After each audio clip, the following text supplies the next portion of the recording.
أعوذ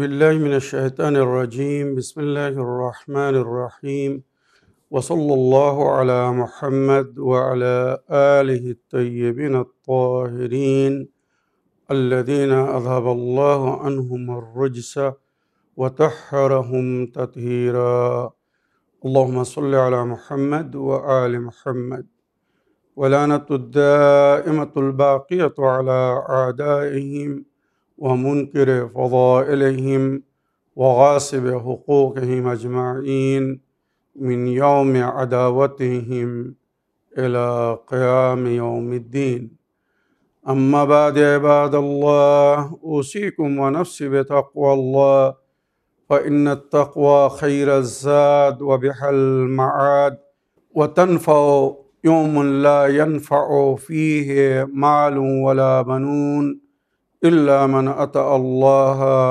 بقلب سليم وصلى الله على محمد وعلى آله الطيبين الطاهرين أما بعد اللهم صل على محمد وآل محمد وعجل فرجهم আমার প্রিয় দর্শক ও শ্রোতাবৃন্দ আসসালামু আলাইকুম ওয়া রাহমাতুল্লাহি ওয়া বারাকাতুহু। আপনাদের সকলকে আন্তরিক সালাম ও শুভেচ্ছা জানিয়ে আজকের অনুষ্ঠান ইসলাম ইন বাংলায় আপনাদেরকে স্বাগতম জানাই। আশা করি আপনারা যে যেখানে আছেন ভালো আছেন, কুশল ও মঙ্গলে আছেন, সুখে থাকুন, শান্তিতে থাকুন, সমস্ত প্রকারের দুঃখ কষ্ট থেকে মুক্তিতে থাকুন। আল্লাহ রাব্বুল আলামিনের কাছে এই কামনা করি। যারা অসুস্থ আল্লাহ তাদেরকে সুস্থতা দান করুন, যারা ঋণে ভুগছে আল্লাহ তাদেরকে ঋণ মুক্তি করুন। ওইরূপ যাদের জীবনে কোনো প্রকারের অভাব বা অশান্তি আছে আল্লাহ রাব্বুল আলামিন তাদের সকলের জীবনে সুখ শান্তি দান করুন ও সকলের মনোকামনা আশাকে পূরণ করুন। আমাদের সকলকে সৎ পথে চলার, অসৎ পথ থেকে দূরে থাকার এবং এক অপরকে সৎ উপদেশ দেওয়ার তৌফিক দান করুন।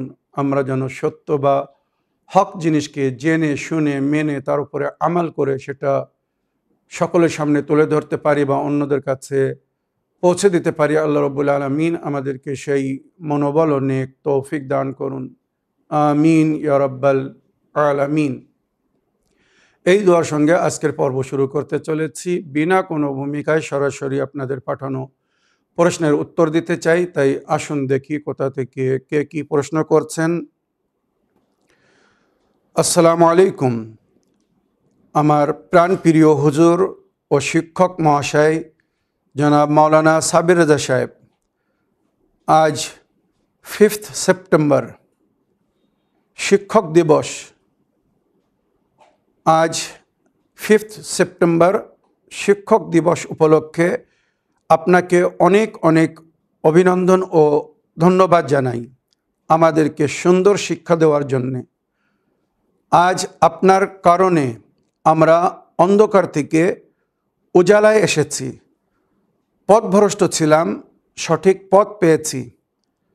আপনি আমাদের জীবনে না আসলে হয়তো আমরা অন্ধকারে থেকে যেতাম। চ্যানেল উইনকে অনেক অনেক ধন্যবাদ জানাই যে আমাদেরকে সঠিক এবং সুন্দর শিক্ষা দেওয়ার জন্যে আপনার মতো একজন জ্ঞানী ব্যক্তিকে নিযুক্ত করেছেন। আপনি ভালো থাকুন, সুস্থ থাকুন, সব সময় আল্লাহর কাছে এই প্রার্থনা করি। আমি ওলিউল্লাহ মুজাদ্দেদি বলছি, নোয়াখালী, বাংলাদেশ থেকে।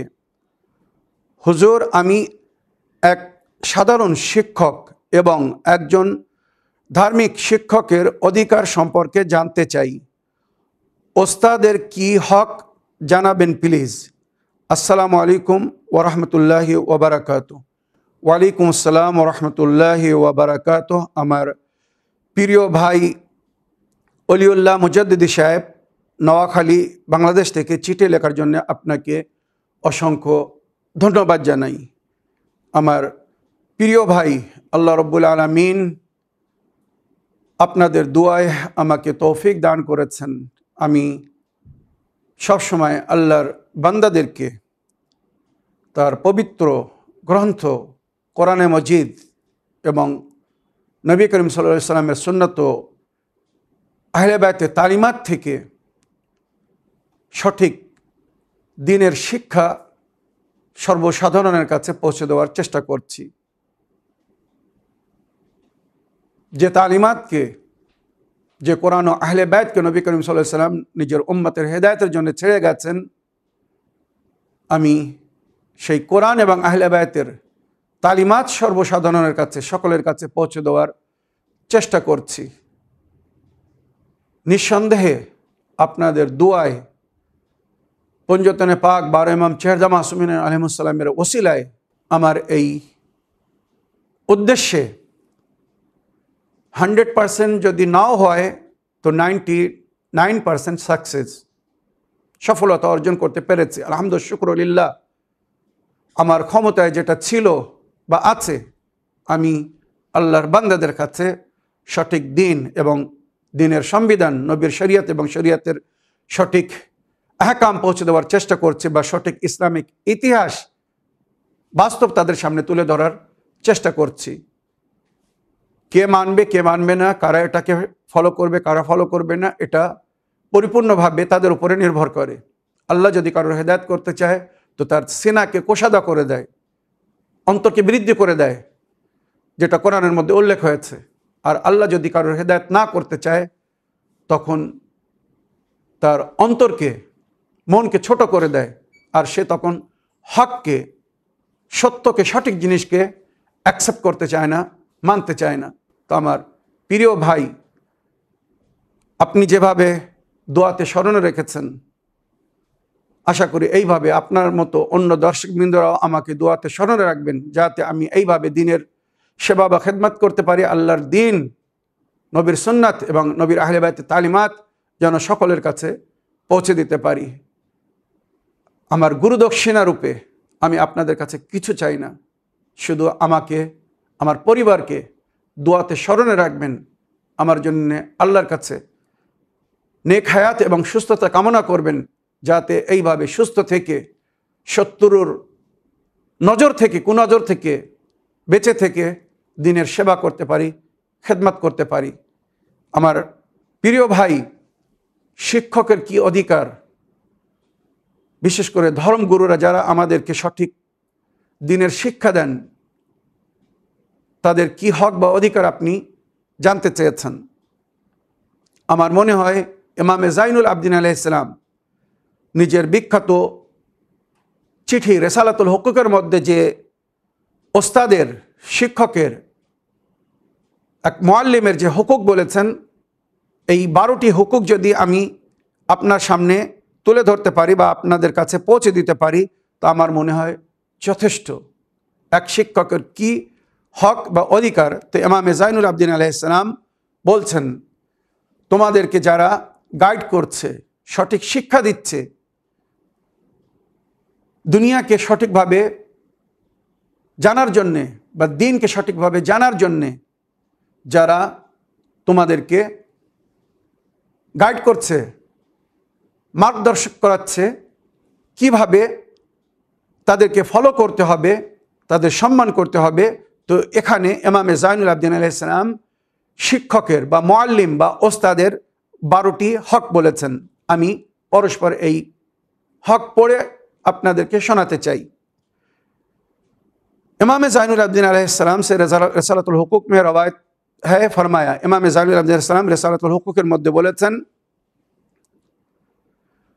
लेटर ऑफ राइट्स, যেটা আজ পুরো বিশ্বের সমস্ত লাইব্রেরিতে রাখা হয়েছে, মানুষের কি অধিকার, এই দুনিয়ায় যারা জীবনযাপন করছে এক অপরের প্রতি কে কি হক রাখে, কে কি অধিকার রাখে, ইমাম ज़ैनुल आबिदीन अलैहिस्सलामेর 50টি নইলে 51টি চিঠি কার কি হক ইমাম সুন্দরভাবে উল্লেখ করেছেন। সুতরাং ওই চিঠির মধ্যে একটি চিঠি হচ্ছে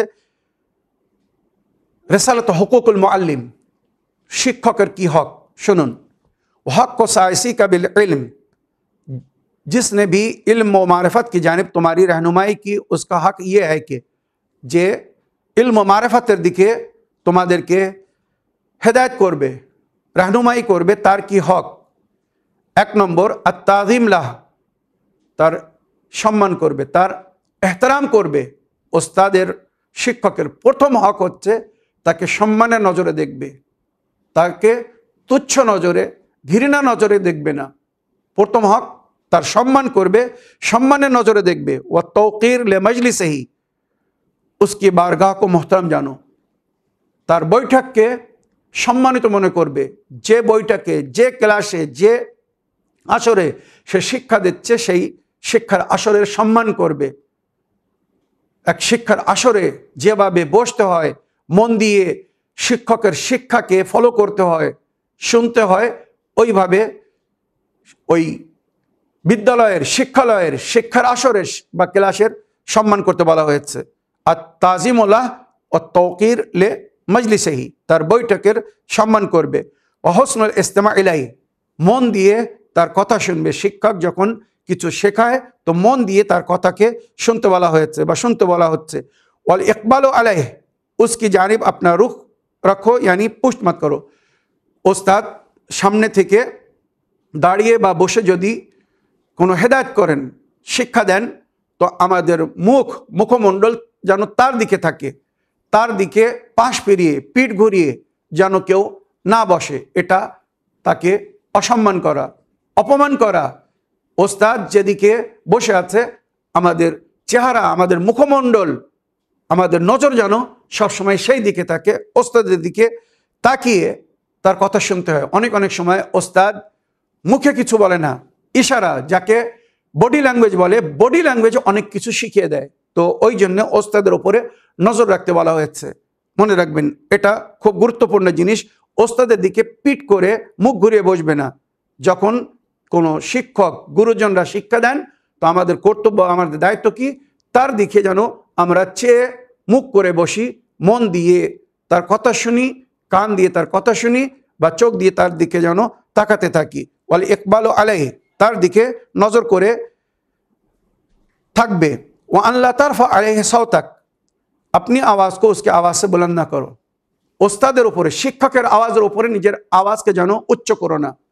ওস্তাদের সামনে সবসময় নম্রতার সঙ্গে, ভদ্রতার সঙ্গে থাকতে হয়, আর নম্র ভাষায় কথা বলতে হয়, খুব আদমের সঙ্গে, এহতরামের সঙ্গে।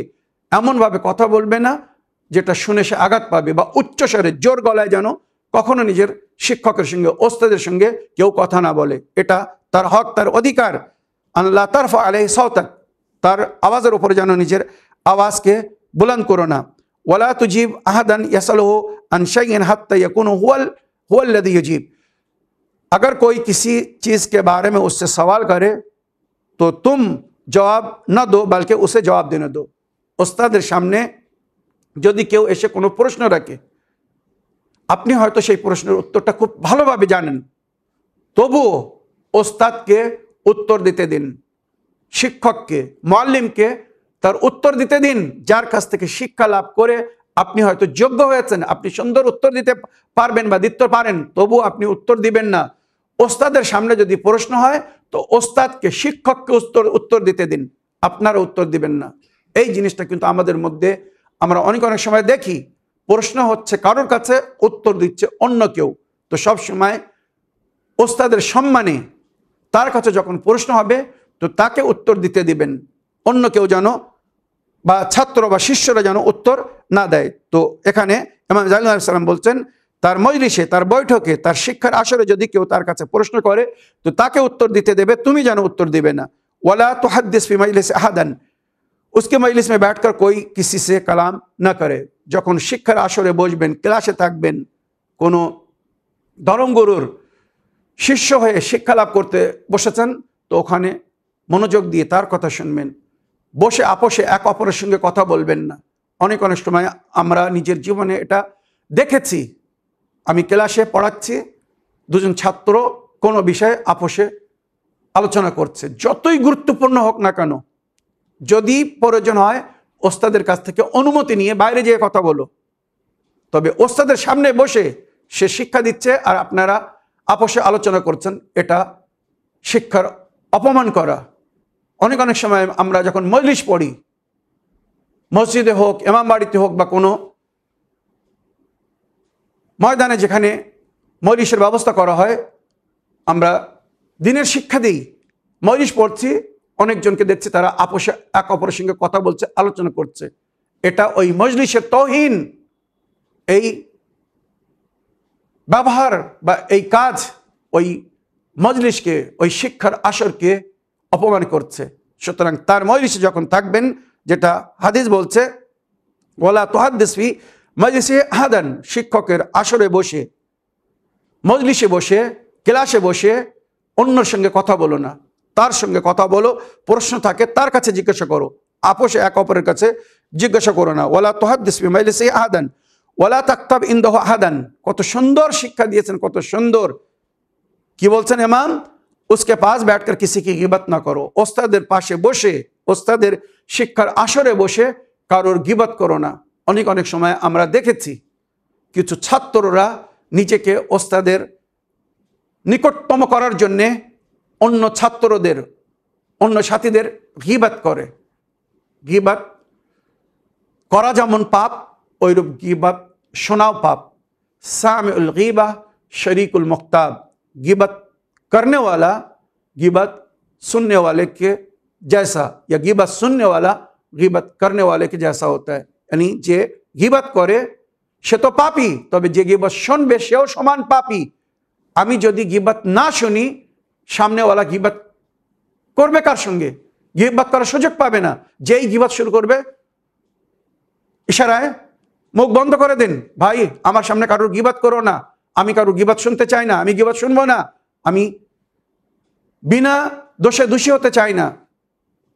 গীবত যদি করো তুমিও পাপী হবে, আমি শুনবো আমিও পাপী হব।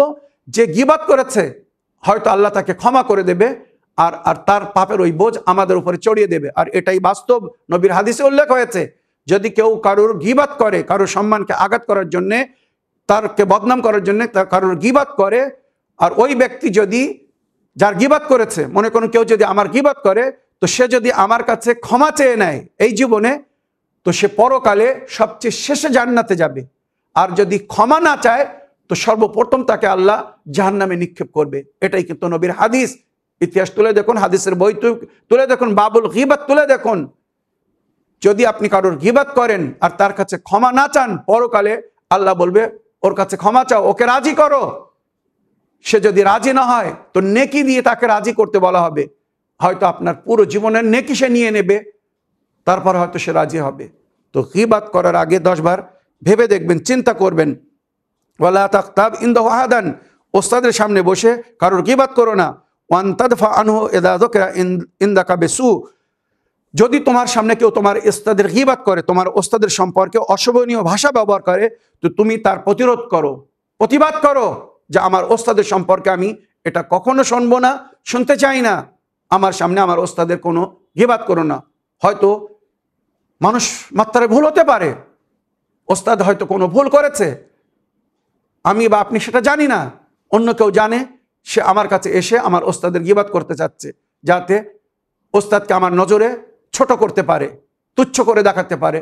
আমাদের কর্তব্য কি? যেই আমার ওস্তাদের গীবত শুরু হবে, আমি সঙ্গে সঙ্গে মানা করব না, আমার ওস্তাদের সম্পর্কে আমি কোনো এমন জিনিস জানতে বা শুনতে চাই না যেটা তার সম্মানকে আঘাত করবে বা আমার নজরে তাকে ছোট করে দেবে। মনে রাখবেন, আনতাদফা আনহু ইযা যুকিরা ইনদাকা বিসু, যদি তোমার সামনে তোমার ওস্তাদের গীবত করা হয়, তো সঙ্গে সঙ্গে তার প্রতিরোধ করবে, বাধা সৃষ্টি করবে। ওয়া আল তাস্তরা আয়ুবাহু ওয়া তুযহির মানাকিবহু। কত সুন্দর শিক্ষা দিয়েছেন ইমাম মেজানি আলাইহিস সালাম। সব সময় নিজের ওস্তাদের গুণ বা ফজিলত বর্ণনা করবে। আর যদি তুমি তোমার ওস্তাদের মধ্যে কোনো প্রকারের অভাব দেখো, কোনো প্রকারের কোনো আয়েব বা খুঁত দেখো, তো সেটাকে গোপনে রেখো। হয়তো তোমার ছাড়া সেই জিনিসটা কেউ জানে না, তো সেটাকে তোমার কাছে সীমিত রাখো। ওই গোপন কথা, ওই ওস্তাদের খুঁত বা তার ভুল অন্যদের সামনে জিকির করো না, বয়ান করো না। ওয়ান তাস্তরা উয়ুবাহু ওয়া তুযহিরা মানাকিবহু, তার খুদকে, আয়েবকে লোকাও, আর তার গুণ বা ফজিলতকে, মানাকিবকে অন্যদের সামনে বয়ান করো। ওয়ালা তুজালিস ইনদাহু আদুওয়ান, রওয়ায়াত কি বলছে, হাদিস কি বলছে, লা তুজালিস লাহু আদুওয়ান, তোমার ওস্তাদের যদি কেউ দুশমন হয়, শিক্ষকের যদি কেউ দুশমন হয়, তার সঙ্গে ওঠা বসা করো না, কেননা ওস্তাদ যদি তোমাকে তার শত্রুর সঙ্গে উঠতে বসতে দেখে তো সে আঘাত পাবে, সে দুঃখ পাবে, সে কষ্ট পাবে। ওয়ালা তুআদিলাহু ওয়ালিয়ান, আর তার বন্ধুদেরকে বা তার বন্ধুদের সঙ্গে দুশ্মনী করো না। তোমার ওস্তাদেরকেও বন্ধু, তোমার ওস্তাদ কাউকে নিজের বন্ধু মনে করে, তো ওস্তাদের বন্ধুকে তুমি শত্রু মনে করো না, তার সঙ্গে দুর্ব্যবহার করো না। তার সঙ্গে যদি দুর্ব্যবহার করো তোমার ওস্তাদ আঘাত পাবে, দুঃখ পাবে, কষ্ট পাবে। সে যাকে পছন্দ করে, সে যাকে ভালোবাসে, বন্ধু মনে করে, তুমি তাকে যদি শত্রু মনে করো, তার সঙ্গে দুর্ব্যবহার করো, তো এটা তোমার ওস্তাদকে আঘাত করবে। তাই ওস্তাদের দুশ্মনের সঙ্গে বন্ধুত্ব করো না, আর ওস্তাদের বন্ধুর সঙ্গে দুশ্মনী করো না। এই যে 12টা হুকুক বললাম, এছাড়া আরো সাধারণ হুকুক অনেক কিছু আছে। নিজের ওস্তাদের সম্মান করো। ছাত্রের সম্মান দুনিয়া ও আখেরাতে, ছাত্র যে আল্লাহর নিকটে সম্মানিত স্থান পাবে নিজের ওস্তাদের সম্মান করার পরে। যদি নিজের ওস্তাদের সম্মান না করে কখনো সে সম্মানিত স্থান পাবে না। কারণ এই 12টি হুকুক বলার পরে এবারে ইমাম জাইনুল আবেদিন সালাম কি বলছেন শুনুন ভালো করে। ফায়দা ফালতা যালিক, যদি ওস্তাদের এই যে হক বয়ান হয়েছে, অধিকার জিকির হয়েছে, এই অধিকারকে যদি ফলো করো, পালন করো, ফায়দা ফালতা যালিক শাহাদা লাকা মালাইকাতুল্লাহ আযজা ওয়া জাল্লা বিআন্নাকা কাসাদতাহু ওয়া তাআল্লামতা ইলমাহু লিল্লাহি আযজা ওয়া জাল্লা। যদি তুমি এই ওস্তাদের হককে আদায় করো তো আল্লাহর সমস্ত ফেরেশতারা তোমার জন্য সাক্ষী দেবে আল্লাহর দরবারে যে তুমি তার কাছ থেকে সঠিক শিক্ষা লাভ করেছো, আল্লাহর জন্য জ্ঞান লাভ করেছো, মানুষকে দেখানোর জন্যে বা দুনিয়ার স্বার্থে না, আল্লাহর জন্যে শিক্ষা লাভ করেছো। সুতরাং সেই শিক্ষার যে আজর ও সওয়াব তোমাকে ইহকাল ও পরকালে দেওয়া হবে। তুমি যদি তোমার ওস্তাদের সম্মান করো তো দুনিয়ায় তোমার ছাত্ররাও তোমাকে সম্মানের নজরে দেখবে, আর আখেরাতে তার জন্যে আজর ও সওয়াব পাবে। আল্লাহ আমাদেরকে হেদায়েত দান করুন, আমরা যেন যা সে নিজের ওস্তাদের সম্মান করতে পারি। মনে রাখবেন, নজরিয়াতি ইখতিলাফ মানে অনেক সময় চিন্তাধারা ভিন্ন হতে পারে। আমার যিনি শিক্ষক ওস্তাদ, ওনার চিন্তাধারা হয়তো আমার চিন্তাধারা থেকে ভিন্ন হতে পারে। মানুষ মাত্র মতভেদ থাকতে পারে, তবে এই মতভেদের কারণে কোনো ওস্তাদকে তুচ্ছ করা, লজ্জিত করা, তার সম্মানকে আঘাত করা জায়েজ না। আল্লাহ ওই বান্দার কোনো নেকিকে কবুল করবে না যে শিক্ষা লাভ করেছে ওস্তাদের কাছ থেকে, আর তার উপরে আমাল করে সে পরকালে নিজেকে জান্নাতবাসী করতে চায়, আল্লাহর নেক বান্দা হতে চায়। যে ওস্তাদ তাকে সুন্দর শিক্ষা দিয়েছে, সেই ওস্তাদের যদি গীবত করে তো ওই নেকির কোনো আজর সওয়াব সে পাবে না, কোনো ফল পাবে না। আল্লাহ আমাদেরকে তৌফিক দান করুন, আমরা যেন যা সেই নিজের ওস্তাদের শিক্ষকের সম্মান করতে পারি।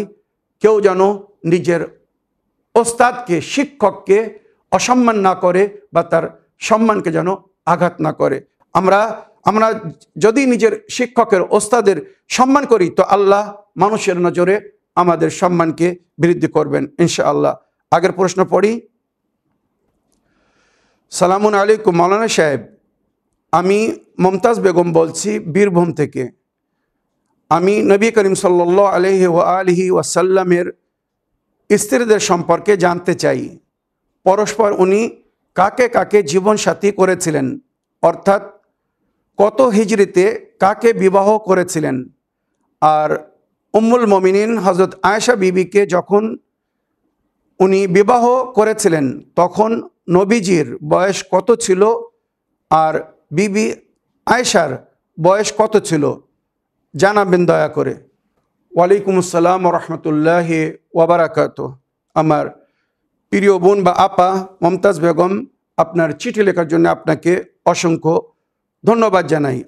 আপনি নবী করিম সাল্লাল্লাহু আলাইহি সাল্লামের স্ত্রীদের সম্পর্কে জানতে চেয়েছেন। পরস্পর নবী করিম সাল্লাল্লাহু আলাইহি সাল্লাম কবে, কখন, কোথায়, কার সঙ্গে বিবাহ করেছিলেন বা কাকে জীবনসাথী করেছিলেন, আর বিশেষ রূপে আপনি উম্মুল মুমিনিন হযরত আয়েশা বিবির সম্পর্কে জানতে চেয়েছেন যে নবী করিম সাল্লাল্লাহু আলাইহি সাল্লাম যখন ওনাকে জীবনসাথী করেছিলেন তখন ওনার বয়স কত ছিল, আর নবী করিম সাল্লাল্লাহু আলাইহি সাল্লামের বয়স কত ছিল, আর বিবি আয়েশার বয়স কত ছিল। সুন্দর প্রশ্ন রাখার জন্য আপনাকে অসংখ্য ধন্যবাদ জানাই।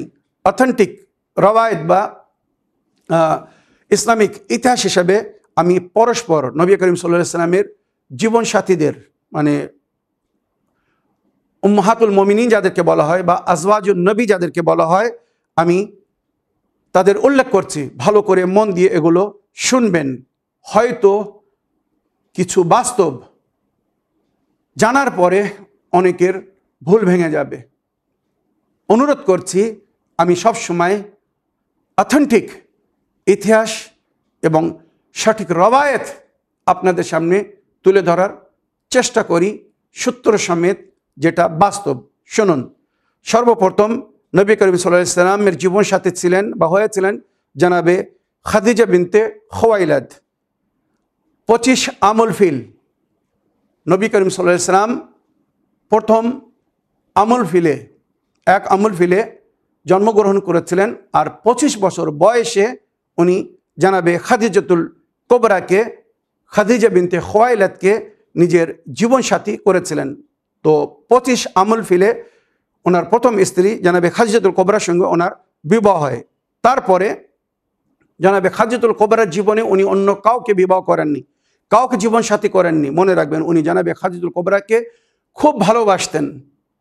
সুতরাং জানাবে খাদিজাতুল কোবরার জীবনে উনি অন্য কারো সম্পর্কে ভাবেন উনি, বিয়ে করা তো দূরের কথা, একবার ভাবেন উনি। সুতরাং জানাবে খাদিজাতুল কোবরা যখন পল্লগমন করলেন, জানাবে খাদিজাতুল কোবরার ওয়াফাতের 1 বছর পরে নবী করিম সাল্লাল্লাহু আলাইহি ওয়াসাল্লাম সৌদা বিনতে জামআকে বিবাহ করেছিলেন হিজরাতের আগে। জানাবে খাদিজাতুল কোবরার সঙ্গে ওনার বিবাহ হয়েছিল মক্কায়, হিজরাতের আগে। ওইরূপ মক্কায় যখন জানাবে খাদিজাতুল কোবরা মৃত্যুবরণ করলেন, ওয়াফাত পেলেন, নবী করিম সাল্লাল্লাহু আলাইহি ওয়াসাল্লাম হিজরতের আগে জানাবে খাদিজাতুল কোবরার ওয়াফাতের 1 বছর পরে 1 বছর পর্যন্ত নবী করিম সাল্লাল্লাহু আলাইহি ওয়াসাল্লাম শোকতাপ করেছিলেন। কেননা একই বছরে সামান্য 45 দিনের গ্যাপ ছিল, 40 কি 45 দিনের জানাবে খাদিজাতুল কোবরা এবং ওনার চাচা জানাবে আবু তালিব ওয়াফাত পেয়েছিলেন। আগে জানাবে আবু তালিব ওয়াফাত পেয়েছিলেন, তার 40 দিনের মধ্যে বা 45 দিনের মধ্যে জানাবে খাদিজাতুল কোবরা ওয়াফাত পেয়েছিলেন। তো এই দুই সাথীকে হারানোর পরে নবী করিম সাল্লাল্লাহু আলাইহি ওয়াসাল্লাম এত আহত, এত দুঃখিত ছিলেন যে ওই পুরো বছরকে আমুল হুজন ঘোষণা করেছিলেন। ওই বছর নবী কোনো খুশির কাজ করেননি, কোনো খুশির কাজে অংশ নেননি বা কোনো খুশির অনুষ্ঠানে যাননি। নবী করিম সাল্লাল্লাহু আলাইহি ওয়াসাল্লাম পুরো বছর শোকতাপ করেছিলেন। আর 1 বছর পরে জানাবে সৌদা বিনতে জামআর সঙ্গে ওনার বিবাহ হয় মক্কায়।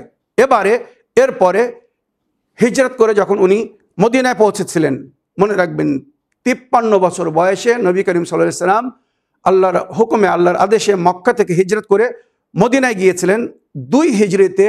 দ্বিতীয় হিজরিতে হিজরতের দ্বিতীয় বছর, মনে রাখবেন 2 হিজরিতে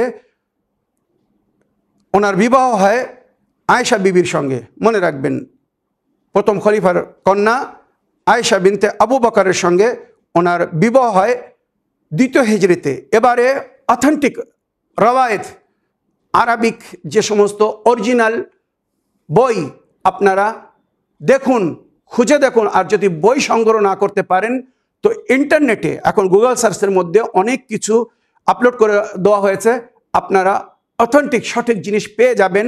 আরবিতে শুধু এতটুকু লিখুন, উম্মুল মুমিনিন আয়েশা বা হায়াত উম্মুল মুমিনিন আয়েশা, উম্মুল মুমিনিন আয়েশার জীবনী আরবিতে লিখতে হবে। কিন্তু যদি অথেন্টিক বা অরিজিনাল জিনিস জানতে চান, কেননা অনুবাদে তর্জমায় অনেক কিছু ভুল আছে।